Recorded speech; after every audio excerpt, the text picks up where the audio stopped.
Rapazes amados, o principal objetivo desse vídeo não é em resposta a esse moço que colocou essa aberração para ludibriar as pessoas aqui na internet. Porque essas pessoas que estão com a mente cauterizada, não adianta você mostrar as escrituras inteiras, que eles não vão mudar de ideia. Mas o objetivo aqui é mostrar para as pessoas que isso é um ensinamento nocivo, de acordo com a palavra de Deus. Nós começamos a dialogar sobre esse assunto e, por exemplo, ele fala nesse texto, que até no texto, ele fala que o sinal da besta não pode ser o chip, de acordo com a Bíblia. Mas em momento nenhum ele mostra dentro da palavra que não pode ser o chip. Eu não estou dizendo que seja, eu tenho as minhas dúvidas, mas pelo conhecimento que nós temos hoje, é o que se enquadra melhor nessa profecia, mas certamente o Senhor nos revelará nos próximos tempos. Quanto mais vai se aproximando, o Senhor vai abrindo a nossa mente, nosso entendimento, para que possamos entender essas coisas.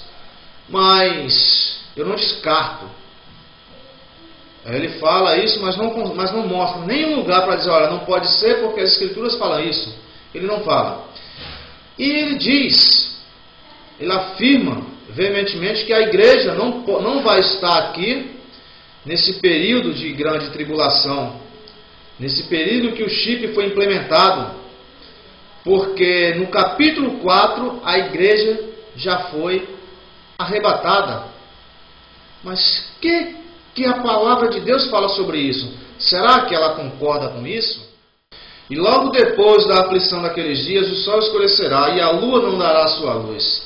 E as estrelas cairão dos céus, e a potência dos céus serão abaladas. Então aparecerá no céu o sinal do Filho do Homem, e todas as tribos da terra se lamentarão. E verão o Filho do Homem vindo sobre as nuvens do céu com poder e com grande glória. E ele enviará os seus anjos com um rijo clamor de trombeta, os quais ajuntarão os seus escolhidos desde os quatro ventos, de uma a outra extremidade dos céus. Aqui fala claramente, e depois da aflição daqueles dias, não fala que é antes. Agora vem as alegações dele.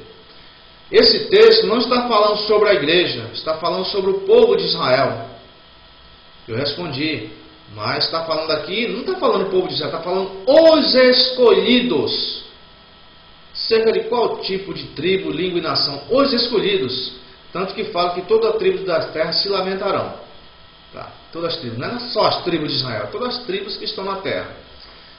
Então, amado, ele falou que não é o povo, é o povo de Israel. Mas está escrito que o verdadeiro Israel, você pode conferir o versículo na sua tela, o verdadeiro Israel não é o exteriormente, não é o que nasce lá em Israel, mas sim o que é interiormente, o que obedece ao Criador.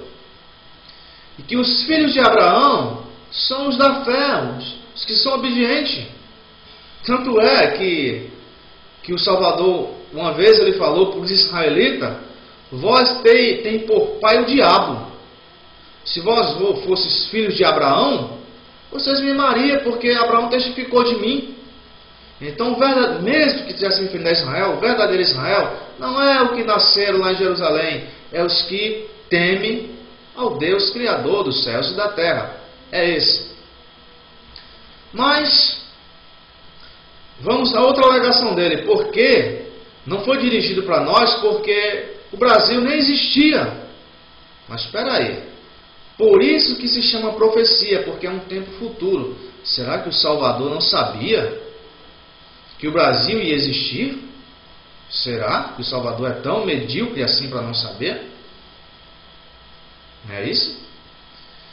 Então, quando o Senhor lhe fala, ele aponta para um futuro, para o tempo da vinda dele. Então é óbvio que ele sabia todas essas coisas. Quantas coisas ele mostrou a João para o nosso tempo? Isso é um estudo mais detalhado que vamos fazer. Tem alguns vídeos já falando sobre isso. Então essas são suas alegações que são insustentáveis. Mesmo se essa vinda, se esse arrebatamento está se referindo ao povo de Israel, aí a tribulação já passou. É depois da tribulação. Mas não menciona em lugar nenhum arrebatamento antes desse.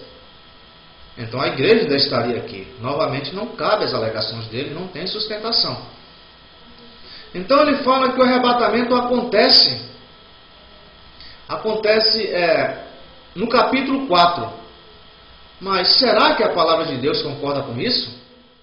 Porque o mesmo Senhor descerá do céu com alarido e com voz de arcanjo, e com a trombeta de Deus. Os que dormem em Cristo ressuscitarão primeiro. Depois nós, os que ficarmos vivos, seremos arrebatados, juntamente com eles nas nuvens, a encontrar o Senhor nos ares. Assim estaremos sempre com o Senhor. Então agora nós já vimos, amado, que nós não vamos ser arrebatados antes da ressurreição dos mortos. E vai ter um toque da trombeta. Trombeta vai tocar, sempre que você vê arrebatamento, vai aparecer trombeta. Trombeta vai tocar, os mortos ressuscitarão, em seguida nós seremos arrebatados. E em qual trombeta nós vamos ser arrebatados? No momento, num abrir e fechar de olhos, ante a última trombeta, porque a trombeta soará e os mortos ressuscitarão incorruptível, e nós seremos transformados. Então é ante a última trombeta que nós vamos ser arrebatados. Mas ele fala que é no capítulo 4, né? Só que tem um grande problema. Veja. E vi os 7 anjos que estavam diante de Deus, e foram-lhe dadas 7 trombetas. O problema é que as 7 trombetas foram dadas apenas no capítulo 8, no verso 2. Como é que no verso 4, me fala uma coisa, no verso 4 a igreja não está mais aqui? Me explica isso aí, por favor. Outra coisa interessante, a trombeta ela vai tocar, a igreja será arrebatada na 7ª trombeta, depois que os mortos ressuscitarem. Mas segundo o ensinamento desse moço aí, a igreja vai ser arrebatada antes dos mortos ressuscitar e antes até mesmo na primeira trombeta tocar. Estranho, né? A alegação dele, não, mas a trombeta... Mas existe 2 trombetas. Essa aí do Apocalipse não é a trombeta de Deus. Isso que eu estou falando que ele disse, você pode ver. Se ele não apagou, está no vídeo dele. Todos os comentários, até agora, no momento do vídeo, estava lá, eu vi, ninguém imprimia alguns. Mas, aí eu falei, me mostra onde está escrito que é 2 trombetas, porque eu te mostrei que são 7 trombetas. Não existe lugar que fala que são 2 trombetas, mas são 7. Aí ele falou para mim, olha, existe várias ressurreições, não existe só uma. Mas será que a palavra de Deus concorda com isso? Mas os outros mortos não reviveram até que os 1000 anos se acabaram. Esta é a primeira ressurreição. Bem-aventurado e santo aquele que tem parte na primeira ressurreição. Sobre este não tem poder a segunda morte. Amados, eu falei que eram 2, falei para ele. Ele falou que são várias. Nós vimos aí que são 2. A primeira ressurreição, se a primeira não existiu nenhum antes dela, nesse contexto, não estamos falando sobre a ressurreição de Lázaro. É uma ressurreição em massa, para a vida eterna e outros para a morte e vergonha eterna. E a segunda ressurreição, que é depois, a ressurreição dos ímpios. Não vai ter ninguém salvo na segunda ressurreição, amado. Não tem. A Bíblia é categórica nisso. Então, ele se chateou quando eu falei para ele parar de enganar o povo e se enganar. Que ele estava mentindo. Ou ele está mentindo, ou a palavra de Deus está mentindo. Os dois não falam a verdade em momento algum. Ele também falou que o sinal da besta não será para o mundo inteiro, porque o Brasil não existia. O Salvador também não sabia que o Brasil existia, no conceito dele. Será que a Escritura concorda com isso? E adoraram-na todos os que habitam sobre a terra, esses cujos nomes não estão escritos no livro da vida do Cordeiro, que foi morto, e façam que todos, pequenos e grandes, ricos e pobres, livres e servos, sejam impostos um sinal na sua mão direita ou nas suas testas. Aqui está dizendo que fala que todos, usa a palavra nos 2 textos, todos. Não, mas não podia ser porque o Brasil não existia. Então Paulo, quando falou que nós que estamos vivos seremos arrebatados, agora não pode ser, porque foi falado para os irmãos da época. não foi para nós? Então você vê que é uma grande maldade nesse tipo de ensinamento, amado. Então temos que prestar muita atenção. Sabe por quê? Porque naquele grande dia, nesses dias que estão se aproximando, os próprios líderes serão os primeiros a induzir os seus seguidores a implementar esse sinal. Qual a alegação? A alegação é esta: não pode ser o sinal da besta porque a igreja não vai passar por isso. Mas por que a igreja não vai passar por isso? Não, porque quem se santifica, quem é fiel, o fiel não pode passar pela grande tribulação. Então Paulo, Pedro, os irmãos do passado que foram queimados em estaca, degolado, o qual a palavra de Deus chama de santos, eles não eram fiéis porque eles passaram por isso. Deus não livrou eles dessas coisas. Mas o Salvador já tinha falado: não temei ao homem que pode matar os vossos corpos e não pode fazer nada com as vossas almas. Ele falou: ser fiel até a morte, dar-te a coroa da vida. Ele não prometeu livrar ninguém da morte, porque as mortes dos seus santos, fala a palavra de Deus também, que é agradável aos seus olhos. É assim que a palavra de Deus nos ensina. Então temos que ter muito cuidado com essas alegações infundadas. Ele fala que tem muitos versículos que falam que o sinal da besta não será para todo mundo, mas não mostra nenhum. Eu quero só um, pode ser isolado, que mostre que a igreja não vai passar por esse período.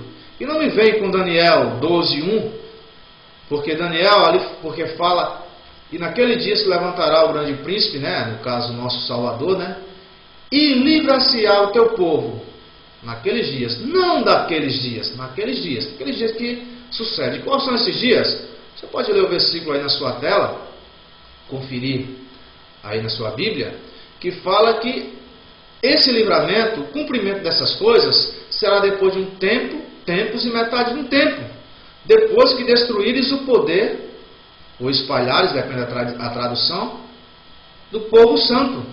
Mas que povo santo que já foi arrebatado? Já estavam na glória o povo. Então, amados, temos que ter muito cuidado com essas desculpas esfarrapadas. Então ele falou: não, mas essas 7 trombetas aí não confunda com a trombeta de Deus. Então o anjo estava diante do trono de Deus e recebeu a trombeta do capeta. Não foi a trombeta de Deus que ele recebeu. Então você vê essas alegações furadas. Então, amados, eu vejo maldade nessas alegações para ludibriar o povo. A nossa uma irmãzinha perguntou em que texto ele se baseia para dizer que a igreja não vai passar por isso. Ele respondeu: é porque a tribulação não salva ninguém. Não salva ninguém. Quem salva é o sangue de Cristo. Isso é texto que se usa, amado? Claro que nós sabemos que a tribulação não salva ninguém. Quem salva é a fé que nós temos no Senhor. Essa é a fé que salva, quando nós o aceitamos. Mas nesses dias difíceis é quando vai se manifestar os verdadeiros servos do Altíssimo, os seguidores do Salvador. É nesses dias que vai se manifestar, assim como foi no passado, porque está escrito: o que foi, isso é o que há de ser, o que se fez, isso se tornará a fazer. Então essas coisas vão ser manifestas de novo, amados. No passado, os irmãos que preferiram ser perseguidos a ficar do lado do poder opressor, sofreram muito por isso, e nós não somos melhores que eles. Mas as alegações usadas, uma das alegações é essa: não, mas está escrito que os dias serão abreviados. Sim, o período terrível de tribulação será 3 anos e meio. Tempos e metade de um tempo. Os nossos irmãos do passado tiveram cerca de 1.200, 1.300 anos de perseguição. Será que os dias não serão abreviados? 3 anos e meio para mais de 1 milênio? Outra alegação: não, mas o Senhor só virá quando esse evangelho for pregado em todo mundo. Sim, mas não está dizendo que o evangelho será pregado, mas não está dizendo em momento nenhum que a igreja não vai passar por isso. Não está dizendo em momento nenhum. E também não diz que, por exemplo, olha, enquanto a igreja não for arrebatada, o evangelho não vai ser pregado no mundo inteiro. Não é isso. Assim como no passado, em meio à grande tribulação, o evangelho foi pregado, será assim no futuro também. Então, amados, vamos prestar atenção com esses vídeos aqui na internet, porque tem muita coisa boa, mas também tem muito lixo, muitas pessoas enganando os outros. Então, para finalizar, ele falou a seguinte coisa aqui, né, para mim. Você não tem nível eclesiástico, cristão, pedagógico. Ele não sabe nem o meu nível de estudo. Acredito que ele tem um nível superior ao meu. Mas o Senhor, Ele escolheu pescadores. A maioria dos pregadores, dos discípulos, foram pescadores. Ele falou: graças te dou, Pai, porque revelaste as minhas coisas pequeninos e ocultaste os sábios entendidos. Temperamental, equilíbrio, brio, classe, bom senso, torna-se ridículo. Ridículo por quê? Porque eu falo a verdade? Quem está mentindo? É a palavra de Deus ou ele? Já que eu não tenho um nível eclesiástico, não tenho a pedagogia que ele tem, eu quero só um versículo que prove essa teoria dele. Só um versículo. Agora, se entrar no meu canal, não vou bloqueá-lo como você fez comigo. Pode comentar, mas responda com a palavra, mostre o que está escrito, não fale o que está sem mostrar. Rapaz amados, espero que esse vídeo tenha acrescentado alguma coisa ao vosso conhecimento e até o próximo. Fiquem na paz.